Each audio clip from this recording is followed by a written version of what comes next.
ole vain chu hei office ban pa in DJI Osmo Pocket kha an test vel china nia test an ti lema den ka keng topa en ka kal mop topani ti khan test so ni mai anga te han ti ko lai nga mo alang moi tura han ti vel kha om than lawa ma selangin tia kal mop hin en tinge om dan ti kha ka en chin shrim tu a DJI Osmo Pocket hi athar leina ka nei lo wangin a hlui ka leya sing khatin ka le ni ti kha karon soi tel do boka chuanin tlan lo ni a khanin kein ka ho thina tlan lo ni ani wangin kan office somi treasury MZP office bula son oma tarang chon kein ka ho pheya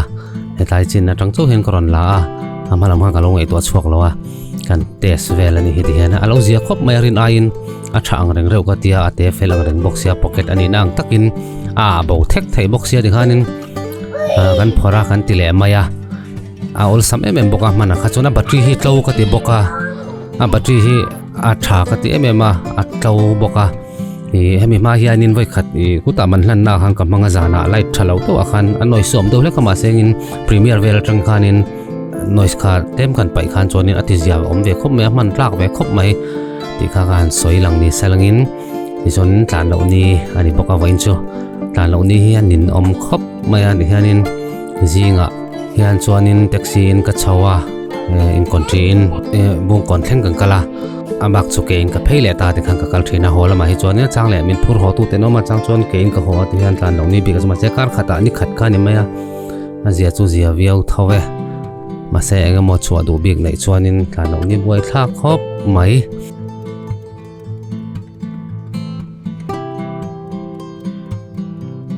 yan soron bank ka thleng thata step aga chuk thla chon soron bank kong pui chuk thla theng ka culture chang mai ni tlan lo ni in ning vem an in tlan chok awang hian traffic jam me ro chu asia om pha lem hlei lowa yang vel kha ni a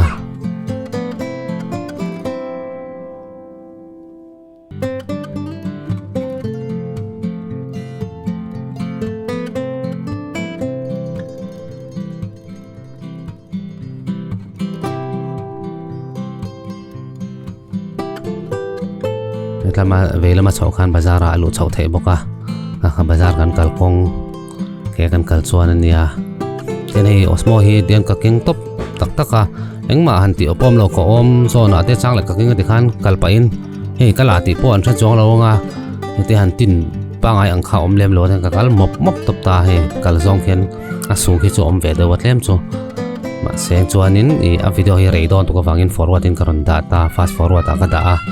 chuanin atisia om dewa en chung rei lo dewa ka tia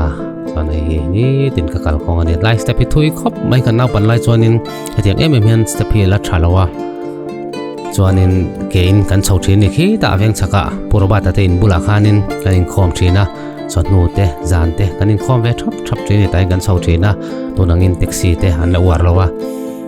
tiang hian step te pola thalawa kal ngar zelani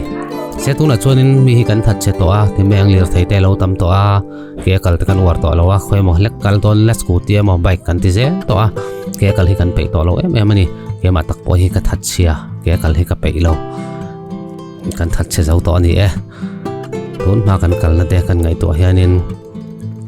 ha thak lo hei nu ma mo ni dor ania chuan ta hen kan phei le kanin kong hi hala la ni o mong ve wang ania mi jong kom thanga kan oma kan thian te ron leng hianin Tuizen kan ngai ten ti thian ni ole khati zong kha osmo test so ni ro se kan lo me